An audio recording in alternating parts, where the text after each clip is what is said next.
एक घने जंगल में टुननी और टुनटुनी नाम की दो बहनें रहा करती थी। बड़ी बहन टुनटुनी अक्सर अमीर बनने के सपने देखा करती थी।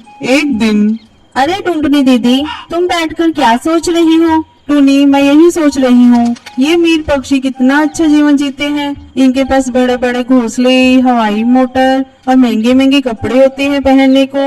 लेकिन देख, हम गरीबों के पास क्या है? रहने के लिए एक अच्छा घर भी नहीं है, अच्छा खाना तो दूर की बात है, अच्छा पहनना भी नसीब नहीं होता है।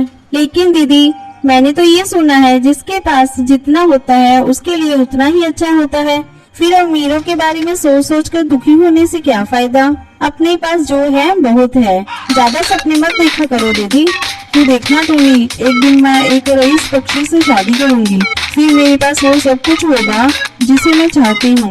इसी तरह समय गुजरने लगता है। एक दिन टुनटुनी की माँ उसके पास आकर कहती है, देखो टुनटुनी, मैंने तुम्हारा रिश्ता तय कर दिया है। लड़का रईस है, लेकिन उसका रंग सांवला है। माँ, मुझे सांवले और गोरे से फर्क नहीं पड़ता, मुझे तो बस रईस पक्षी से शादी करनी है। टुनटुनी शादी करने के लिए तैयार हो जाती है और जल्दी ही उसकी शादी उस रईस कौवे से हो जाती है।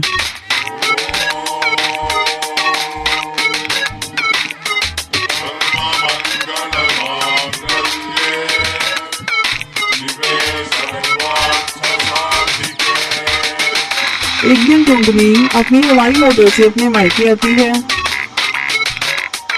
कहो दीदी, ससुराल में खुश हो ना? हाँ हाँ टुनटुनी, मैं अपने ससुराल में बहुत खुश हूँ। मेरे ससुराल में बहुत पैसा है। देख, मैं कितनी महंगी हवाई मोटर में आई हूँ। अब इधर उधर जाने के लिए मुझे उड़ना भी नहीं पड़ता। तू भी किसी रीस से शादी कर ले और मजे से जिंदगी गुजार। दीदी, अगर मेरी किस्मत में किसी रईस से शादी लिखी होगी तो हो ही जाएगी। मेरे सोचने से कुछ नहीं होगा। ये सब सुनकर टुनटुनी कहती है, तू पगली है, जब देखो ज्ञान की बातें करती रहती है। चल, अब मैं अपने ससुराल जा रही हूँ, तू मम्मी का ख्याल रखना। इसी तरह समय गुजरने लगता है और टुन्नी की शादी एक लकड़हारे से हो जाती है। तब उसकी बहन मजाक उड़ाते हुए कहती है, छी टुन्नी, तूने शादी करी भी तो एक लकड़हारे से। वो तुझे क्या पहनने के लिए देगा और रहने के लिए उसके पास बड़ा घर भी नहीं होगा। खैर, तुम चिंता मत करना, तुझे किसी भी चीज की जरूरत होगी तो तुम मुझसे मांग लेना। आखिर मैं तेरी बड़ी बहन हूँ, मैं तेरी सारी कमी को पूरा कर दूंगी। दीदी, आपने मेरे बारे में सोचा, मेरे लिए इतना ही बहुत है। लेकिन मेरे पति जो भी कमाते हैं मैं उसी में बहुत खुश हूँ। वो सब तो ठीक है टुन्नी, लेकिन तुझे कभी भी किसी चीज की जरूरत पड़े तो तुम मेरे पास आ जाना। मेरे पास बहुत पैसा है, अगर मैं उसमें से थोड़ा तुझे दे भी दूंगी तो मुझे कोई कमी नहीं होगी। इतना कहकर टुनी वहाँ से चली जाती है। कुछ दिनों बाद टुनटुनी के पति की हवाई मोटर क्रैश हो जाने से मौत हो जाती है।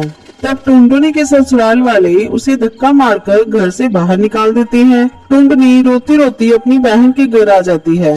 हाँ, टुनी, मुझे पैसों का घमंड हो गया था, इसलिए भगवान ने मुझे ये सजा दे दी। मेरे पति की मौत एक हवाई मोटर क्रैश हो जाने से हो गई और मेरे ससुराल वालों ने मुझे घर से निकाल दिया। दीदी, तुम रो मत, तुम मेरे घर में रह सकती हो। मेरा घर छोटा है पर मेरा दिल बहुत बड़ा है। हम दोनों बहनें इस घर में खुशी खुशी रहेंगी। ठीक है टुनी, मुझे जब तक कोई काम नहीं मिल जाता तब तक मैं तेरे घर में रहूंगी। मैं तुझ पर बोझ नहीं बनना चाहती। इसी तरह दोनों बहनें एक साथ खुशी खुशी रहती हैं।